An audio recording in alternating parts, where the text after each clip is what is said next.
Jadi udah 12 tahun melayani Tuhan sebagai penari. Jadi Kristennya? Kristennya memang udah dari kecil, soalnya kan ikut orang tua kan. Iya. Mm-mm. Jadi dari kan Kristen ikut orang tua, sadar bahwa Tuhan benar-benar ada di hidupmu itu gimana? Kapan? Sadar bahwa Tuhan benar-benar ada itu karena lingkungan. Karena dari kecil saya sudah ada di dalam gereja, jadi saya sudah melihat pekerjaannya Tuhan, sudah melihat jamahannya Tuhan. Jadi saya sudah dibesarkan dari gereja, di gereja, bertumbuh di gereja. Makanya waktu umur 12 tahun, sebenarnya sudah ngambil pelayanan itu pas kelas 2 SD. Kelas 2 SD, cuman waktu itu ada kendala karena itu kan, kecelakaan. Jadi kaki saya tuh retak. Itu yang membuat saya nggak bisa menari. Tapi puji Tuhan, mujizat yang saya dapatkan yaitu saya bisa menari buat Tuhan. Padahal dulu itu saya adalah anak yang paling tidak bisa menghafal gerakan dengan sangat baik. Terus yang paling terbelakang lah. Jadi teman-teman dalam tim tuh mereka orang-orang yang sangat cepat tangkap. Terus mereka pokoknya pinter-pinter.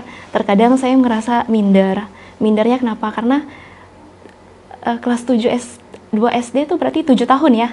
Nah, kelas 7 anak yang masih kelas 7, anak yang masih berumur 7 tahun itu dijauhin sama teman-temannya karena nggak bisa hafal gerakan. Pokoknya dikucilkan. Tapi saya tahu bahwa saya melayani Tuhan, jadi saya tetap kerjakan walaupun waktu itu ingatnya dulu tuh waktu nari teman-teman sering ngejek, teman-teman sering mereka nggak bully sih, tapi mereka kayak mandang rendah kayak gitu.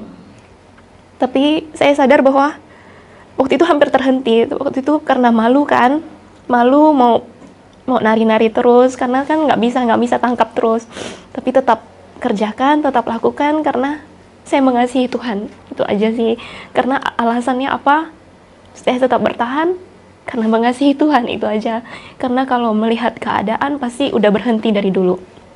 Nah, akhirnya mujizat yang saya alami adalah saya bisa sembuh. Itu semua karena Tuhan. Jadi selama sebulan saya dirawat di rumah, dirawat di rumah, nggak bisa ngapa-ngapain, nggak bisa sekolah dan lain sebagainya. Tapi saya punya kerinduan untuk tetap melayani Tuhan. Dan Tuhan jawab, akhirnya kaki saya bisa sembuh. Dan dulu saya adalah orang yang terbelakang, yang bukan siapa-siapa, tapi Tuhan bisa angkat saya. Sampai saat ini saya bisa ngelahirkan banyak penari-penari baru. Saya bisa ngajarin mereka tentang tarian. Saya bisa bawa mereka untuk kenal pribadinya Tuhan, arti tarian itu apa, bagaimana cara untuk menyenangkan Tuhan. Saya bersyukur itu semua bukan karena saya, tapi semua karena Tuhan. Karena saya ingat dulu itu saya bukan siapa-siapa, dan saya itu bukan apa-apa. Tapi sekarang kalau Tuhan bisa bawa saya sejauh ini, itu semua karena Tuhan. Bukan karena saya, bukan karena kekuatan saya, bukan karena kehebatan saya, kepintaran, enggak. Saya sama sekali tidak punya itu semua. Terus gurunya waktu itu tetap nggak putus asa juga nggak dia? Dulu gurunya itu ganti-ganti loh. Oh. Jadi saya tuh udah kena berapa kali angkatan. Saking nggak bisa nangkepnya, jadi ngulang terus. Jadi kayak naik kelas lah gitu ya? Kurang lebih kayak gitu. Terus kan waktu itu masih kecil, berarti banyak kesempatan untuk pelayanan yang lain misalnya kan? Apa nggak ambil yang lain? Nggak kepikiran ambil yang lain gitu? Yang ini kan nggak bisa coba yang lain gitu, misalnya kenapa? Kepikiran untuk ambil yang lain karena saya udah kecemplung di situ sih. Jadi Gitu. udah kayak kecebur di situ, ya udah lanjutin aja. Terus nggak mikir berhenti dulu, misalnya 2 tahun lagi baru coba lagi? Ada sih kepikir kayak gitu, tapi nggak tahu gimana caranya Tuhan tetap tarik di situ. Tetap sampai situ terus ya? Oke. Terus yang bikin kamu betah terus di situ apa? Gimana? Tetap di pelayanan tarian. Karena menurut saya ini yang terbaik dari saya yang bisa saya berikan buat Tuhan. Karena saya tidak cukup baik di dalam hal-hal yang lain. sering kayaknya kalau teman-teman pada mau ngumpul nih udah nggak mau ajakin lagi karena udah tahu pasti alasannya ya dia pasti ke gereja, dia pasti pelayanan kayak gitu. Jadi waktu untuk kumpul sama teman-teman tuh udah sangat berkurang. Kumpulnya itu sering sama orang pelayan-pelayan dancer di gereja. Waktu itu kan umurnya masih belasan tahun. Waktu itu aku yang paling kecil. Jadi teman-teman sepelayanan tuh yang umurnya udah 20-an dan lain sebagainya. Tapi ya nggak apa-apa sih, nggak punya teman di sekolah, tapi punya teman di gereja. Sampai SMA juga gitu Pak ya? Sampai SMA, ya kayak gitu dong.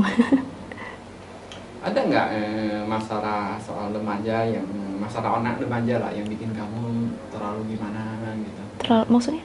Pengalaman hidup kamu selama kamu masih muda itu, kegemuran kamu atau segala macam yang bikin kamu down sekali gitu. Bikin down sekali. Paling karena itu aja, ada. Jadi pas mau pelayanan itu ada masalah di keluarga. Dan pokoknya hampir kayak, ya kalau udah masalah keluarga tuh pasti kayaknya semua orang kayak terhantam gitu ya. Rasa terpukul sekali.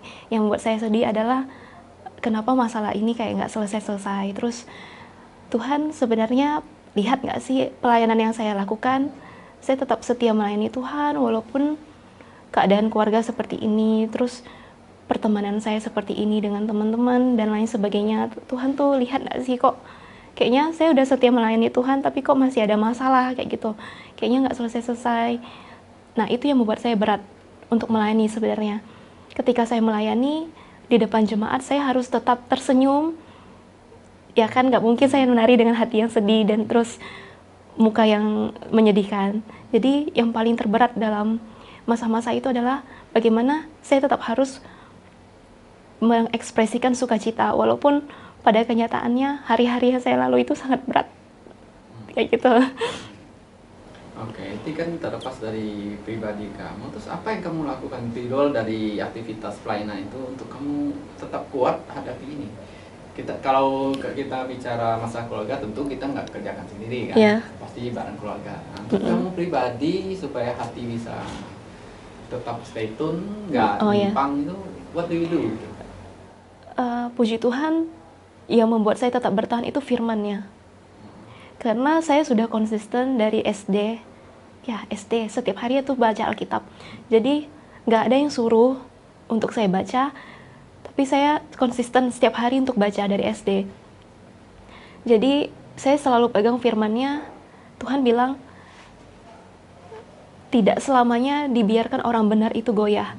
Saya tetap pegang firman itu sampai sekarang, makanya ketika ada cobaan dan lain sebagainya datang, saya tetap bisa berdiri itu karena saya pegang firman Tuhan. Tuhan bilang Tuhan akan selalu pegang tangan kanan kita dan memberi kemenangan. Ada banyak janji-janji Tuhan yang saya pegang. Itu yang membuat saya bertahan. Jadi kalau bicara tentang apa yang membuat saya bertahan, sejujurnya secara kekuatan manusia nggak ada yang bisa membuat saya bertahan. Bahkan orang-orang terdekat saya pun nggak bisa. Hanya Tuhan yang bisa. Hanya karena saya percaya Tuhan pegang tangan saya dan saya pegang firman-Nya Tuhan. Itu yang membuat saya bertahan walaupun banyak sekali kerikil-kerikil dan lain sebagainya yang membuat terkadang kita mempertanyakan keberadaannya Tuhan. Itu pasti ada. Kayak Tuhan, aku sudah pegang firman-Mu, aku sudah pegang janjinya Tuhan, tapi kok kenapa seakan-akan Tuhan belum jawab dan seakan-akan aku terus mempertanyakan keberadaannya Tuhan. Tapi setiap kali saya meragukan Tuhan, firman itu Roh Kudus selalu mengingatkan firman ini. Ayo jangan takut, jangan bimbang. Aku Tuhan Allahmu, jangan khawatir kayak gitu-gitu. Jadi ya tetap kuat kayak gitu. Firman-Nya yang menguatkan. Saat itu ada mujizat apa enggak yang paling kamu terasa misalnya tiba-tiba terjadi? Ya, kan kita nggak cerita masalahnya apa, mujizatnya apa? Saat itu mujizat yang terjadi adalah ketika saya udah nggak bisa lagi ngomong apa-apa sama Tuhan. Saya cuman titik depresi ya. Ya, saya cuma bilang nggak tahu lagi mau ngomong apa. Jadi cuman bisa nangis di hadapan Tuhan. Tuhan, terserah Tuhan. Aku ini kan miliknya Tuhan. Jadi Tuhan mau kayak gimana juga aku miliknya Tuhan. Tuhan yang punya kendali dan Tuhan yang punya kedaulatan. Jadi udah di titik aku berserah sama Tuhan. Di titik aku udah benar-benar surrender, ngangkat tangan, di situ mujizat mulai terjadi. Di situ aku ngelihat bagaimana tangan Tuhan udah mulai memulihkan semuanya satu persatu. Jadi di titik dimana aku berserah sama Tuhan, justru di situ Tuhan campur tangan. Berapa lama jaraknya itu? Itu lama sekali. Maksudnya dari kamu tahu misalnya hari ini saya baru mengalami masalah ini baru datang, sampai titik kamu bisa surrender itu berapa lama? Sampai di titik bisa surrender itu tuh cukup lama sih. Nggak tahu. Soalnya udah benar-benar nggak tahu. Soalnya kan itu kan hal yang menyedihkan. Jadi nggak mau diingat. Taunya ya udah bisa survive sampai sekarang, udah bisa kuat sampai sekarang, ya itu karena Tuhan. Tapi cukup lama. Cukup lama. Itu korban yang ditaruh di mezbahnya Tuhan tuh banyak banget. Korbannya apa? Korban perasaan, korban gimana ya? Sedih, sakit, rasanya depresi, tapi tetap harus letakin korban syukur di hadapan Tuhan. Kayak korban syukur itu kan bukan saat kita lagi happy, tapi korban di mana ada sesuatu yang menyakitkan di dagingnya kita, tapi kita tetap letakkan itu di hadapan Tuhan dan kita tetap angkat syukur kita. Korban syukur. Nah, ini cukup menarik nih. Jadi sebenarnya kalau kita tarik kesimpulan, kita alami pergumulan seperti apa gitu kan, seperti ini, seperti yang kamu alami itu, sebenarnya apa yang kamu bisa simpulkan nggak sih? Kamu pengen dilatih di bagian apa, titik apa yang belum kena bagi Tuhan gitu? Sebenarnya dulu misalnya nih, saya nih dulu misalnya tak bisa ikhlas misalnya, atau tak bisa mengampuni, atau tidak bisa tidak bisa rendah hati. Ternyata setelah pergumulan ini selesai, masalah ini selesai, sampai benang merahnya lurus gitu kan, ternyata Tuhan maunya tuh aku lepasin ini, kesombongan, atau belajar ikhlas, atau bisa tahu nggak kesimpulannya apa? Kesimpulannya entah entah kenapa dari dulu Tuhan selalu tanamkan yang namanya kesetiaan. Jadi mau kayak gimana juga keadaan dan lain sebagainya, Tuhan tetap tanamkan kesetiaan. Kesetiaan dalam apa? Kesetiaan untuk tetap percaya sama Tuhan walaupun keadaannya seperti ini. Dulu kayaknya saya tuh bukan orang yang bisa setia dengan satu yang, misalnya gimana ya? Misalnya Tuhan percayakan satu hal, saya bisa betah ngerjakan itu terus, ulang-ulang terus, kayaknya bosan deh. Misalnya kayak nari, kayak Tuhan udah percayakan nari, kayaknya saya ada titik di mana bosan deh, pengen coba yang lain. Jadi waktu itu pernah coba di musik, juga ada pernah pelayanan di musik, terus ada juga pelayanan yang lainnya. Tapi tetap Tuhan arahkannya ke tarian, karena memang panggilan Tuhan kan, sudah panggilan Tuhan, destiny-nya Tuhan untuk saya ada di tarian. Nah, sejauh ini yang saya belajar adalah bagaimana caranya untuk bisa taat, selalu taat sama Tuhan, walaupun terkadang ada banyak hal lah yang tidak enak di daging kita, tapi ya sejauh ini yang saya belajar adalah tentang sebuah ketaatan, kesetiaan untuk terus ikut Tuhan. Karena kan ikut Tuhan itu nggak selalu happy.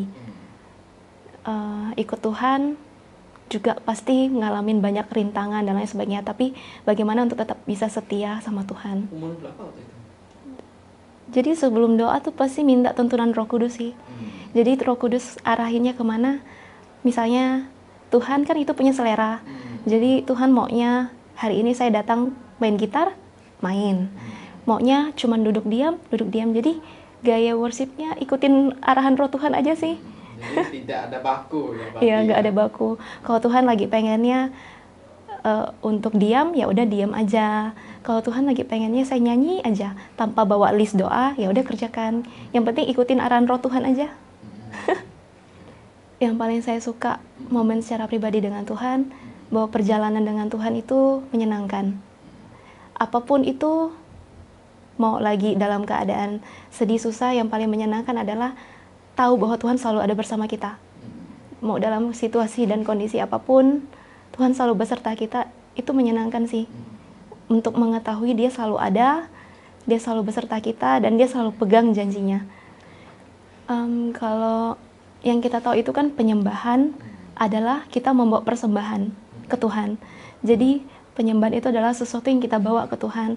Mau itu hati kita, mau itu nyanyian kita, tarian kita, dan semuanya yang bisa kita berikan buat Tuhan, ya berikanlah buat Tuhan. Tidak perlu kita untuk menjadi sama dengan orang lain, tidak perlu kita untuk mengikuti caranya orang lain.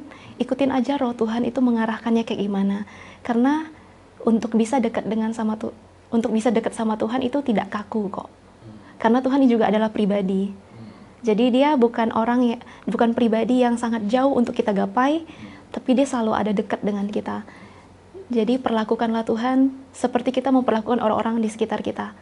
Tapi ini dalam kasus yang lebih spesial, karena Tuhan kan spesial, pribadi yang sangat spesial. Jadi kita tahu ketika apapun yang kita kerjakan, tuh Tuhan melihat bagaimana cara kita untuk menghormati Tuhan.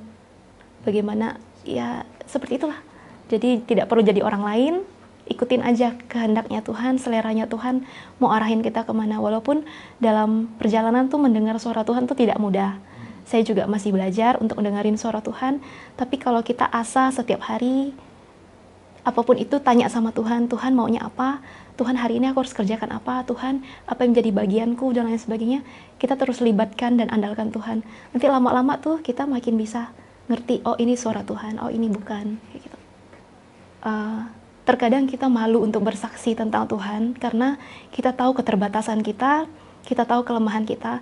Tapi bagi saya, ketika orang lain menganggap kita sok suci, sok rohani, that's okay, that's fine. Itulah salib yang kita pikul. Saya percaya bahwa tidak ada perkataan dari firman Tuhan yang kembali dengan sia-sia. Jadi setiap apapun firman yang disampaikan, setiap kesaksian apapun yang disampaikan, walaupun ada orang yang tidak suka, that's okay, that's fine. Itulah salib yang kita pikul. Tapi tetap bersaksilah sampai Tuhan datang, muliakan Dia, tinggikan Dia. Rasa malu, saya selalu merasa seperti ini. Lebih baik saya malu, yang penting nama Tuhan ditinggikan. Lebih baik saya diejek sama orang, yang penting saya melakukan apa yang Tuhan mau. Karena hidup ini adalah kesempatan untuk kita boleh memuliakan Tuhan. Hidup ini Tuhan pengen kita menjadi orang-orang yang bisa menguntungkan kerajaan-Nya. Karena Tuhan rindu kehidupan kita ini boleh mempermuliakan Dia.